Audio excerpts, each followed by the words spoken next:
Okay, welcome Year 7s to Phases of the Moon. This is your second video lesson on science.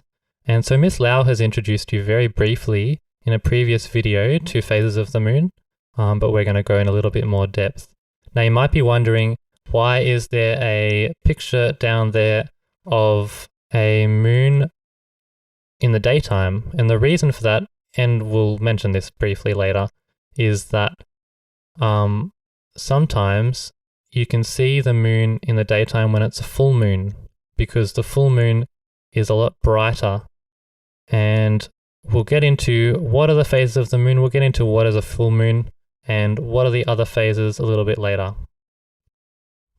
Okay, so our learning goals for today: to understand why the moon has phases, and to recall the name of each phase. Obviously, to do that, you need to understand what are phases of the moon as well, and we'll learn that. And at the end, hopefully, you'll be able to draw a labeled diagram of the moon's phases and explain why they happen, why they occur. All right. So just very quickly, if you don't know what a natural satellite is and a revolution, here are some definitions for you. You can pause it if you are unfamiliar with those.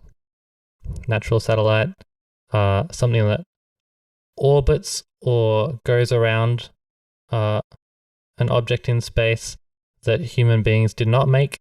It's natural. A revolution, if something goes around in a circle once, that's one revolution. If it goes around twice, that's two revolutions. Okay, so what are the phases of the moon? So these are talking about how much of the moon is bright, lit up by the sun, and how much is dark. And of course, this part of the moon is still here. It's just that it's not lit up by the sun. How does that actually work? I'll draw a little diagram to hopefully show you what's happening here. So let's say here's the sun over here, and here's the moon. And here is us, we're on the Earth, we're looking at the moon, and the sun is lighting up half of the moon, and the other half is dark. And what's happening is the light from the sun bounces or reflects off the moon and bounces into our eyes, except if I draw the moon a little bit bigger, not all of that light is hitting our eyes. Okay, only this part is light from the sun that's reflected and hitting our eyes, so we can see that part. We can't see this part. Now, this is why the moon has this is why we only see this section of the moon and we don't see this section. And the phases of the moon talk about how much of the moon we can actually see. So, I just want you to get a little bit of perspective on this and to understand what's happening. There's actually lots of things spinning at the same time, of course. There's the Earth spinning around the sun. There's the moon spinning around the Earth, and there is the Earth spinning on its own axis. And if you don't remember what that is, the axis is an imaginary line that goes through the center of the Earth, and the Earth spins around that imaginary line. So three things spinning at the same time. Which one is the fastest? So which one has revolutions completing very quickly, and which one of them takes a long time? Which one of them is the slowest, and which one's in between? So I want you to just pause the video and rearrange these three from fastest to slowest. Okay, so let's reveal the answers there. So hopefully you got the fastest being the Earth spins on its axis. That only takes 1 day.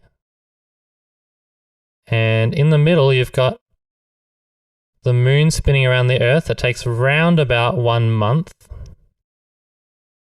and the slowest is the Earth spinning around the sun, takes around about 1 year. So I'm going to show you a diagram which shows that.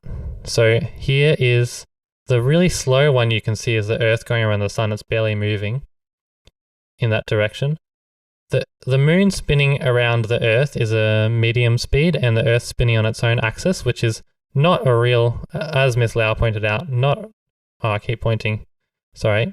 It's not a real pole stuck through the middle of the Earth, but that line is just to show you where it's rotating. And yeah, so you might be able to see from here, and maybe you can't. If not, that's fine. But the main thing for this conversation about phases of the moon is the moon going around the Earth. That's the main thing we need to think about. Because you could be on Earth,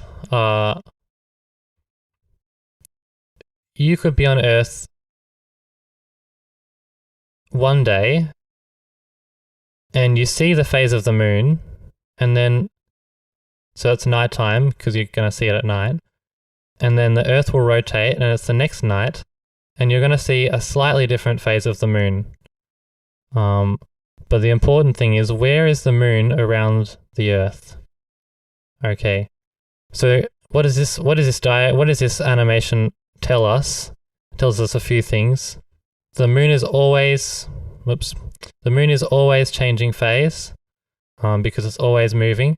The moon can be visible in the daytime if it's bright enough, because you can see that sometimes you can see from the bright side of the Earth, the moon is coming around and it's visible on the bright side of the Earth.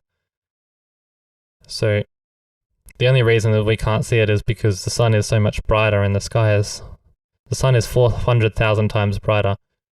So you can only see it when the moon is bright enough. So full moons, for example, which we talked about before. The most important thing, the moon's rotation around the Earth, that's the thing that changes the phases of the moon.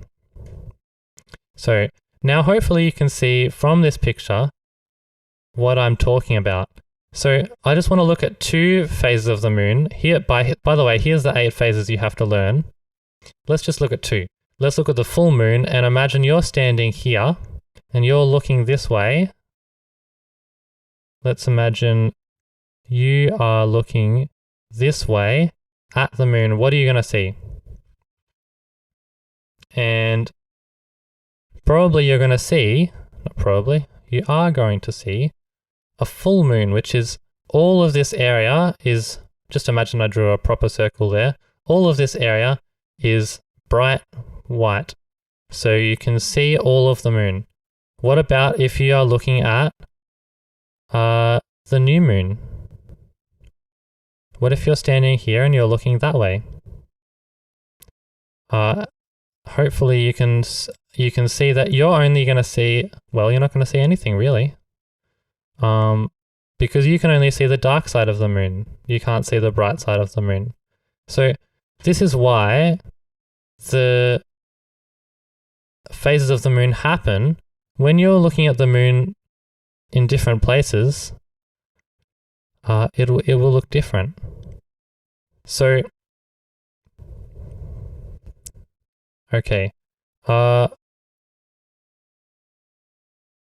let's move on to an animation which shows you a little bit more about what's happening here. Okay, so I really like this animation. I probably don't need to say too much.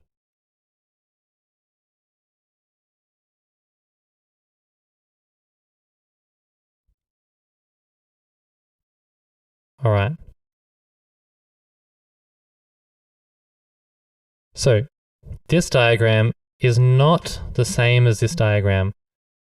This one is an actual diagram of the moon going around the Earth. And you can see that the bright side is always the same side, which is facing the sun each time. This one's not the same diagram. That's not the Earth in the middle. This is just a cycle to show you, well, it starts off with the new moon, And this is a cycle to show what we see from Earth. So all of these pictures of the moon are what we see from Earth at different times in the cycle. Okay, so let's go through the names. We've already talked about full moon. That's pretty obvious. The full circle is white. The new moon, every time the cycle starts again, it's like there's a new moon. Of course, the moon is there the whole time, but that's what it looks like. Okay, so first quarter and third quarter are hopefully pretty clear as well. This gets a quarter of the way. The moon is actually getting a quarter of the way around the Earth for the first quarter, and 3/4 away around for the third quarter. And so now the only thing that is left is these 4 words: waning, waxing, crescent, and gibbous. So here's some quick definitions for you. Waxing means increasing. So we're always going to be talking about the bright part of the moon. And when we're going, keep in mind the cycle is going around this way. When we're going from here to here, the bright part is getting bigger. And it's getting bigger all the way actually up until the full moon. That's why this one is waxing and this one is waxing. They're both getting bigger. Waning, I'm sure you can guess, means getting smaller. The bright part is getting smaller. Okay. So waning is getting smaller. Crescent, you probably already know what a crescent looks like, but if you don't, that's roughly what it looks like. Of course, there's a better version. A gibbous really is something that looks rounded, but in this particular context, the gibbous is this shape over here. Okay, have we done all of them? I think we have. Okay, and I was going to do it here, but that's fine. Now we're going to finish very soon. All that's going to happen after I go through a couple of interesting facts is I'm going to draw an example of this, and hopefully I get it right. But if you don't want to watch the example, that's fine. Okay, so all pictures of the moon taken from Earth show the same side of the moon, and that's really because the time it takes for the moon to go around the Earth is the same time as it takes for the moon. The moon actually rotates as well around its own axis. Okay, so let's imagine so one revolution of the moon around its own axis is the same time as one revolution around the Earth. So what's happening is it's actually always the same part of the moon is always facing the Earth. Hopefully you saw that from my weird hand positions. And that means if you're on the Earth, all the photos you can see of the moon from the Earth, if you look up on Google Images, they will all show the same pattern on the moon because it's the same side of the moon. But if you're in space, this is why we have some other pictures on Google Images will show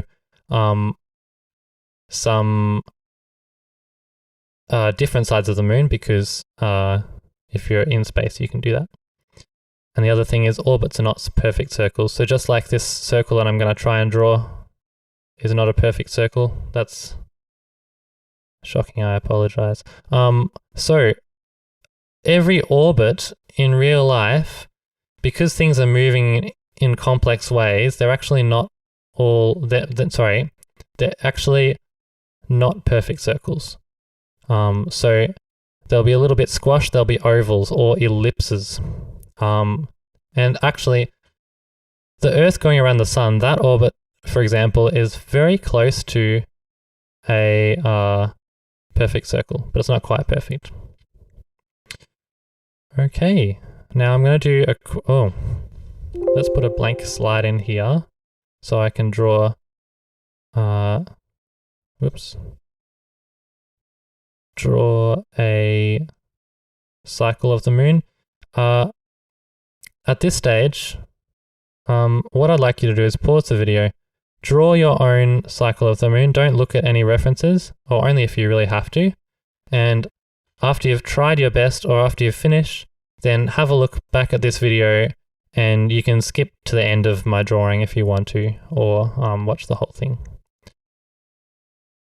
Okay, so the first one I want to draw is new moon. And let's draw the easy ones first. We'll draw new moon. We'll draw full moon. And shade it in properly. And we'll draw the quarters. First and third.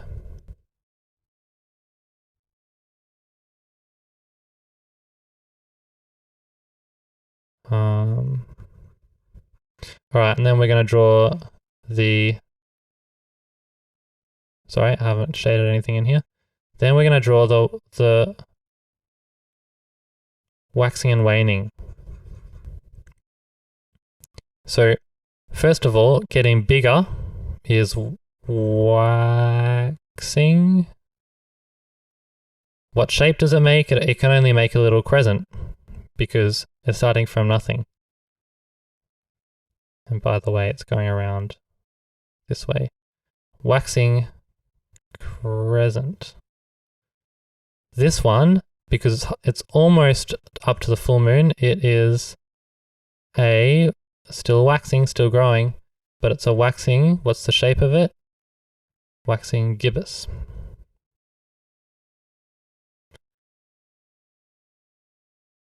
This one has just started waning. It's just started, the bright part has just started getting smaller. So, but it's still pretty big because it's really close to a full moon. So, waning gibbous. And now this one is getting very close to the new moon, so it's almost all dark. It's waning, it's getting smaller. The shape of it is a crescent.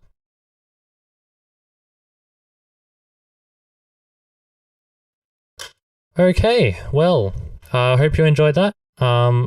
So there we are, phases of the moon. See you later.